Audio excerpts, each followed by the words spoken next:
Welcome back. This is 26.2 at 50. Today is August 23rd, and I am reaching the end of week 12 of my 18-week plan to run the Portland Marathon in October. It is Saturday. I ran 8 miles this morning at race pace, so I ran at about 8 minutes 48 seconds a mile, so like a little bit under the pace I'm targeting for the full marathon.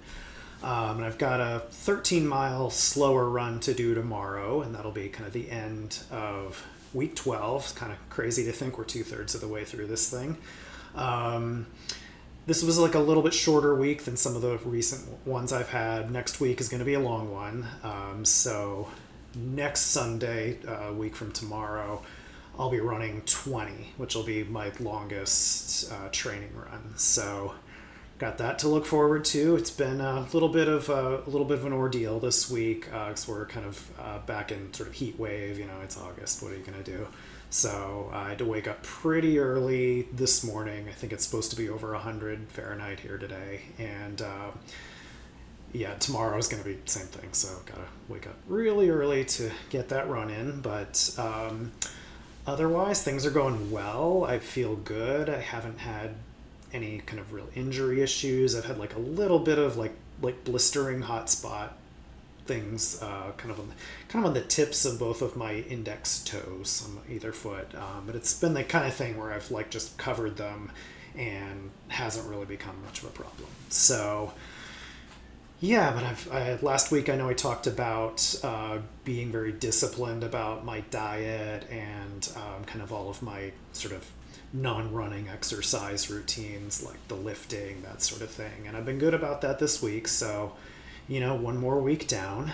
But yeah, I kind of wanted to talk today about, sort of being mindful of my body and how this wasn't always the case because it didn't have to be. So I wanted to talk a bit today about how running and training for long races can kind of change as you get older. So I didn't start really running until I was about like in my mid 20s, and I didn't run my first race, like my first half marathon, until I was 34.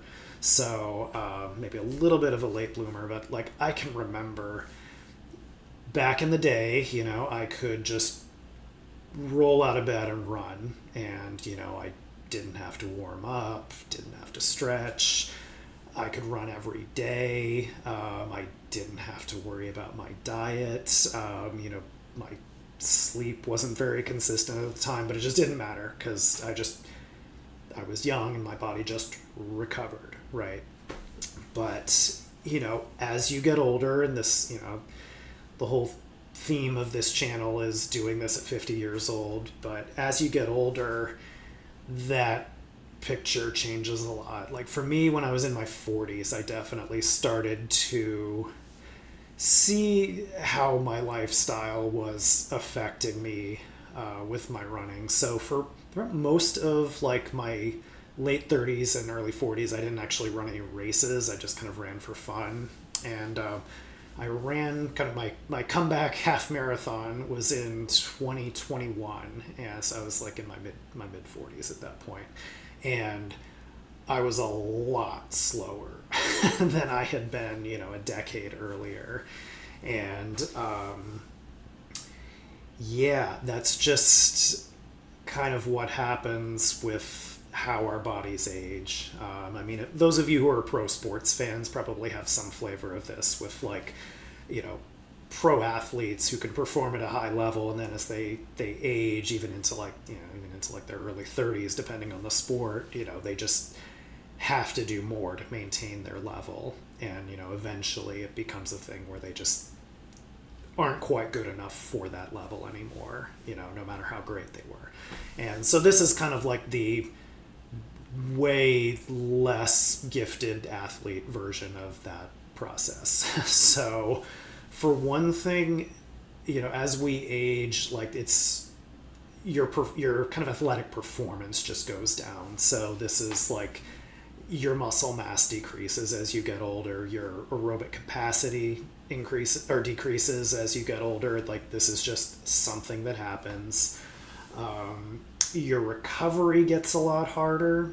So part of that is sleep. So it is just as you get older, like it's really hard to get good, deep, consistent, restful sleep. Like part of that, is gonna be like life stress. Honestly, like when you get into your 40s and your 50s, you just have like more going on, and it's just it does affect your sleep. But part of that is just it's biological. Like hormonally things change. I mean, for women, as you start to get into the menopause period, the hormonal changes can make it harder for you to sleep, like 'cause you can't regulate your body temperature as well. And for men, there is this kind of cycle of testosterone in your body, and like as your testosterone levels decrease, it actually affects your sleep in not a good way.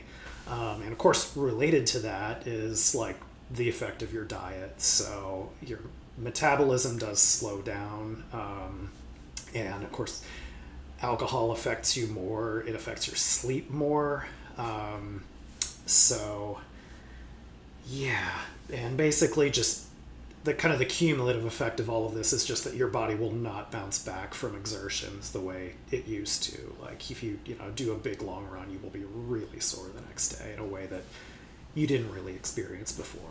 And then finally, the main, like another consideration for running and aging is just that your injury risk goes up. So yeah, like it takes longer to get your body warmed up. Like as a runner, especially if you're running in colder weather, you really have to give yourself time to kind of get a little bit looser, just so your muscles, you're not starting to run when your muscles are really tight.